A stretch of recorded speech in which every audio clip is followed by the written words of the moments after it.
ओम गंग गणपतये नमः। देखिए, पूर्व में आपने कथा को श्रवण किया। भगवान शिव मैया सती जी को लेकर के कुंभज ऋषि के आश्रम पर पहुंचे और ऋषि ने व्यास गादी छोड़कर भगवान शिव का पूजन किया।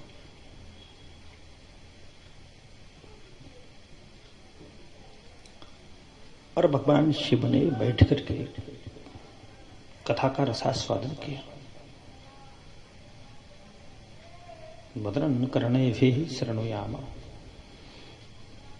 हम अपने कर्ण पुटों के द्वारा, श्रुति मार्ग के द्वारा भगवान की कथा को सुने, भगवान की कथा का आस्वादन करें, बैठ करके कथा सुने। तो बाबा तुलसीदास जी ने भगवान शिव को 2 शब्द से संबोधन किया था, शंभो। और जब कथा सुनी तो यहाँ सुनी महेश परम सुख मानो, 2 से 3 अक्षर।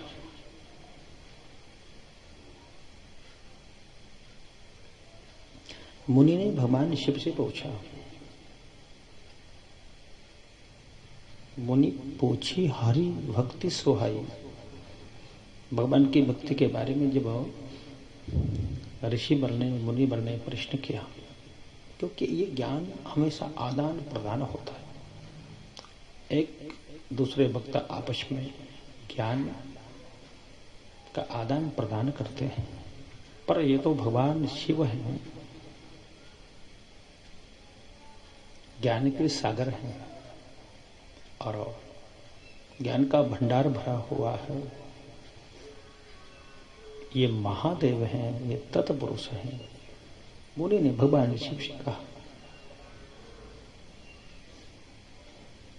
मुनि पूछी हरि भक्ति सुहाई, तो कही शंभु अधिकारी पाई। भगवान शिव ने अधिकारी समझ करके और कथा सुनाई, पर सती जी को नहीं, क्योंकि वो अधिकारी नहीं थी।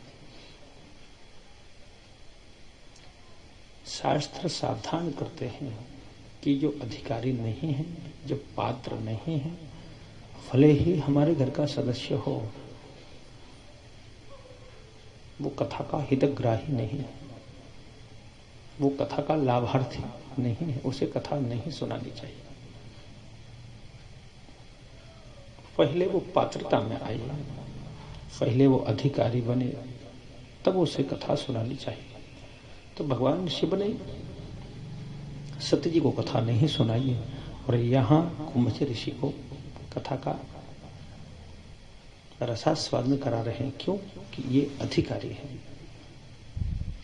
तो पहले हमें अधिकारी बनना है, तब कथा की संप्राप्ति हमें हो पाएगी। भगवान शिव ने कथा सुनी, कथा सुनाई, तो पहले 2 शब्द शंभु, शंभु से महेश, और यहाँ कहे तो सुनत रघुपति गुण गाथा, कछु दिन तहां रहे गिरिनाथ। शंभु, महेश, गिरिनाथ, 2 अक्षर से 3 अक्षर, 3 से 4, 4 से मुनि सन विदा मांग त्रिपुरारी, 4.5 अक्षर। स्वभावता, नाम में तरक्की तो काम में तरक्की, नाम में प्रमोशन तो काम में प्रमोशन। भगवान शिव के नाम में तरक्की हुई, उत्कर्ष हुआ। भगवान शिव के नाम में उन्नति हुई तो काम में उन्नति, नाम में उत्कर्ष तो काम में उत्कर्ष, नाम में प्रमोशन तो काम में प्रमोशन। तो कथा सुनने से कई लाभ प्राप्त होता है। और भैया कथा न सुनी जाए तो अब घर को जाने लगे। मुनि सन विदा मांग त्रिपुरारी। भगवान शिव ने कुंभज ऋषि से आज्ञा मांगी, विदा मांगी कि घर को जा रहे हैं। चले भवन संग दक्ष कुमारी। तुलसीदास ने यहाँ लिख दिया कि दक्ष की कुमारी के सहित भगवान शिव घर को जा रहे हैं।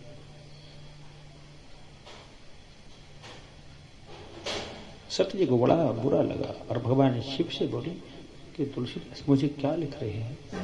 तो तुलसीदास जी ने मुझे दक्ष कुमारी कहा, पिता से जोड़ दिया। भगवान शिव मुस्कुराए और बोले ठीक ही तो कहा देवी। बोले क्यों? बोले इसलिए कि तुम आई थी कथा सुनने, पर एक शब्द भी कथा का तुमने सुना नहीं। अरे मैं तुम्हें कथा सुनाने लाया था, और हर पत्नी का दायित्व होता है कि पति की बात को वह माने, क्योंकि पति परमेश्वर होता है। तुमने मेरी बात को माना नहीं। तो तुलसीदास जी ने सोचा कि सती जी अभी कुंवारी हैं, उनका विवाह ही नहीं हुआ। विवाह हो जाता तो पति की बात को मानती, इसलिए पिता से आपको जोड़ दिया। पति से हटा करके पिता से संबद्ध कर, और उदाहरण में लिखा है कि दक्ष को मारी जा रही है। कथा को सुनकर के लोग घर गृहस्थी की बातें करते हैं, पर कथा को सुन करके, कथा का पुठपान करके हमेशा हम सोचें कि हमने परमात्मा की कथा को सुना है, उनका दर्शन हो जाए, ऐसा भाव व्यक्त करना चाहिए। भगवान शिव सोच रहे थे कि कहीं प्रभु का दर्शन हो जाए तो मैं कृतकृत हो जाऊं, और बस ऐसा सोचते हुए रास्ते में आ रहे थे। उधर से देखा कि राम और लक्ष्मण विलाप करते हुए जा रहे हैं। दूर से देखा, भगवान शिव ने दूर से ही प्रणाम किया, पास में नहीं पहुंचे।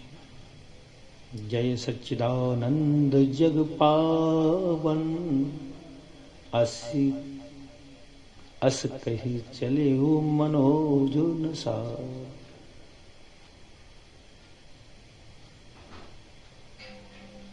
कुसुम जानना कीन चिन्हारी, दूर से प्रणाम किया। समय अच्छा नहीं था, इसलिए पहचान नहीं थी।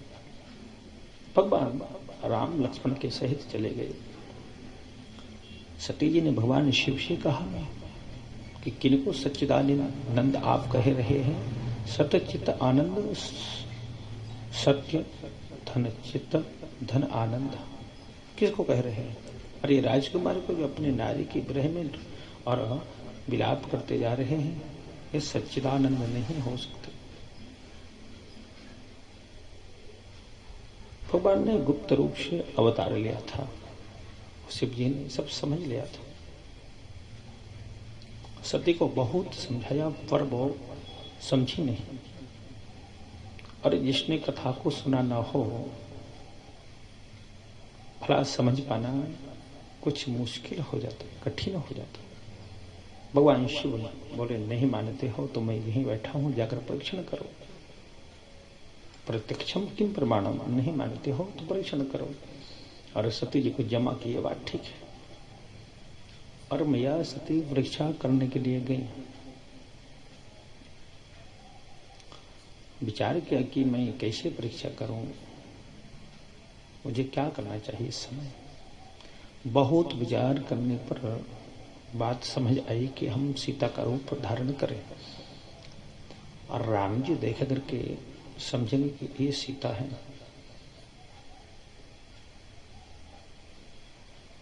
यदा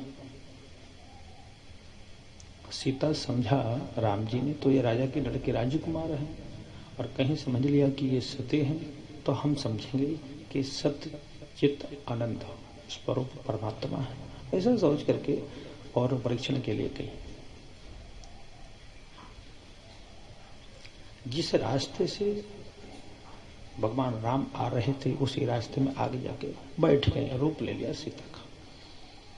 लक्ष्मण जी को तो भ्रम हुआ, पर राम जी ने देखा पिता समेत लीन निज नामो अपने पिता के समित नाम लिया गया। दशरथ का पुत्र राम आपको प्रणाम करता हूं। सती जी ने जो जाल रचा था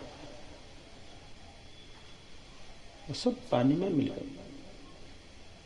सती ने समझा मुझे तो पहचान लिया। अब पूछा कि भगवान शिव कहाँ है और यहाँ आप रात्रि में कैसे आई हो, क्या कारण है यहाँ आने? फिर तो जिधर देखें उधर राम लक्ष्मण जानकी, राम लक्ष्मण जानकी। आगे देखा तो राम लक्ष्मण जानकी।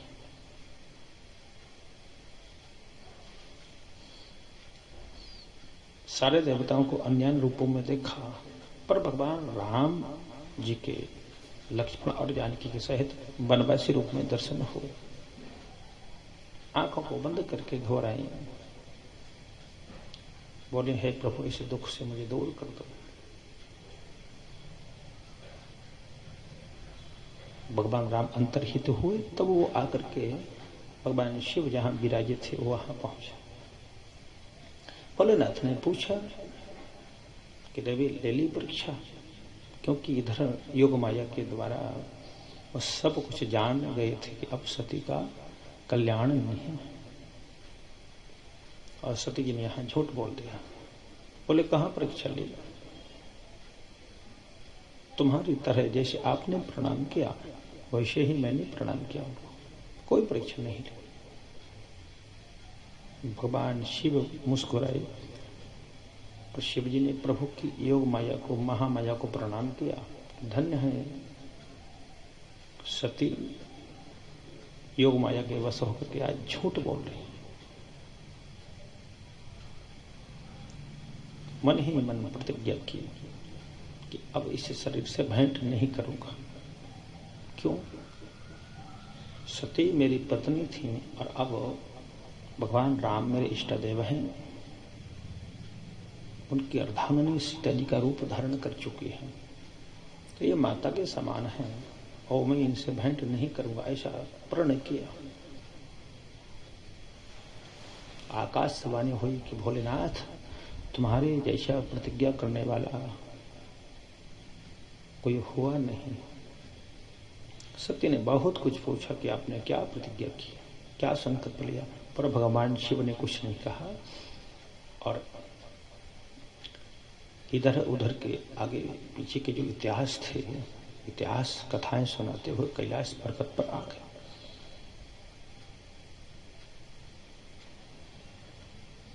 तो ये सारी कथा कहां से प्रारंभ हुई? भरद्वाज जी ने प्रश्न किया याग बलक ऋषि से कि राम कौन है। कहीं कहीं हमारी बुद्धि कुंठित हो जाती है, हम सोच नहीं पाते, हम विचार नहीं कर पाते, हम कहीं कहीं विपरीत दिशा में प्रवेश कर जाते हैं। शास्त्रम सर्वस्य लोचनम, शास्त्र सबकी आंख है। शास्त्र का सहारा लेकर के हम विषम परिस्थिति में भी रास्ता नहीं भटक पाते हैं। इसलिए शास्त्र का हमेशा हम संग करें, शास्त्र के ऊपर चलें।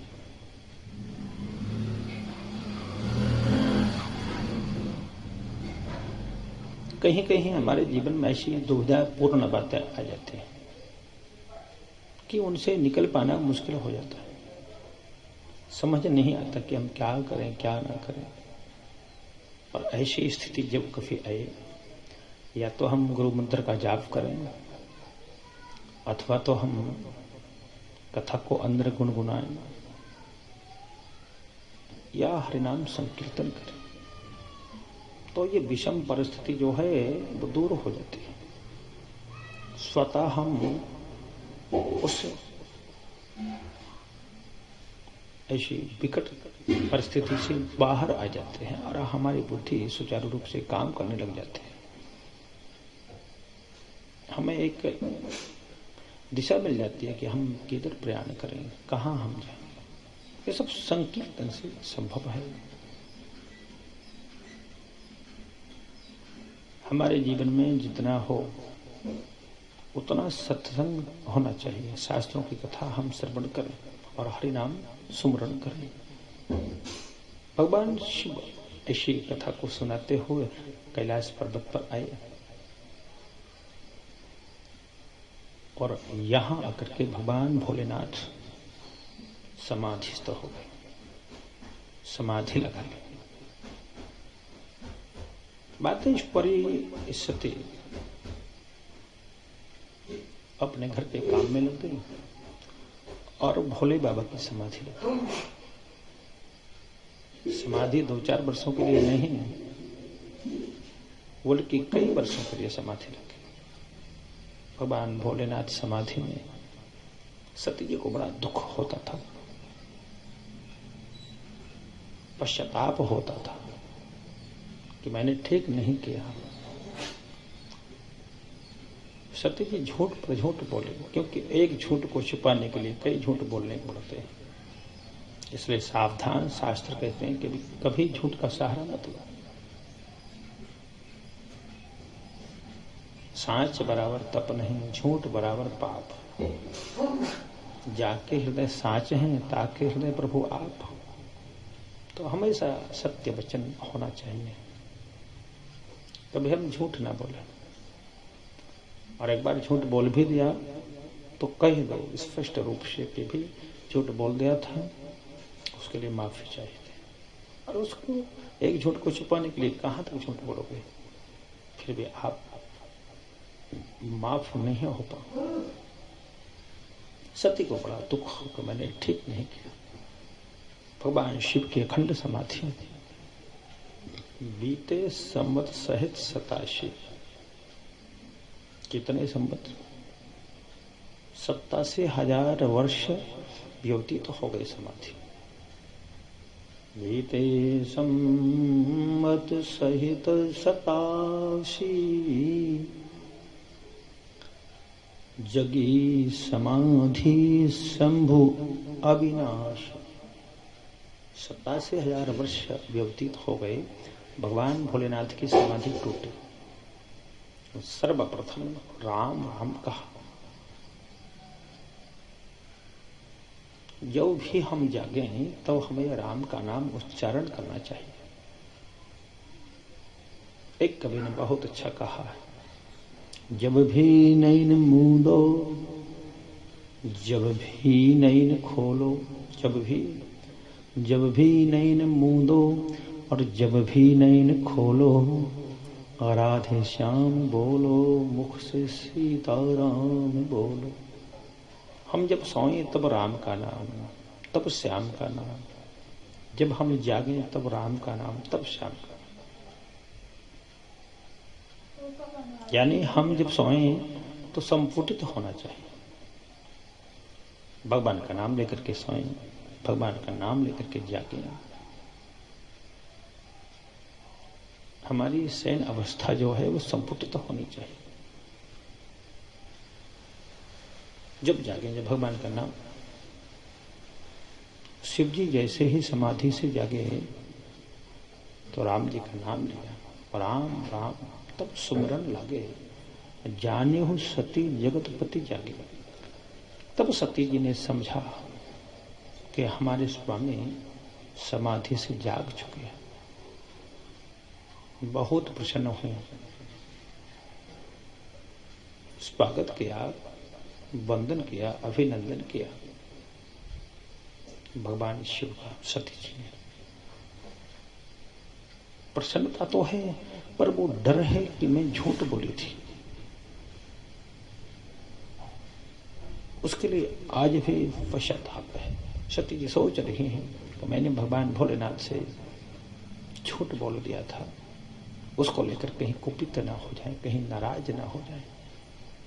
लेकिन भगवान भोलेनाथ कभी प्रसन्न होते हैं तो तुरंत, कभी प्रसन्न होते हैं तो शीघ्र, देर नहीं लगाते। और नाराज भी हो जाए तो क्षण भर के लिए। भगवान शिव तो क्षणिक रुष्टा, क्षणिक तुष्टा और रुष्टा तुष्टा क्षणे क्षणे। इस प्रकार से भगवान शिव की कथा, ये मानस शिव कथा,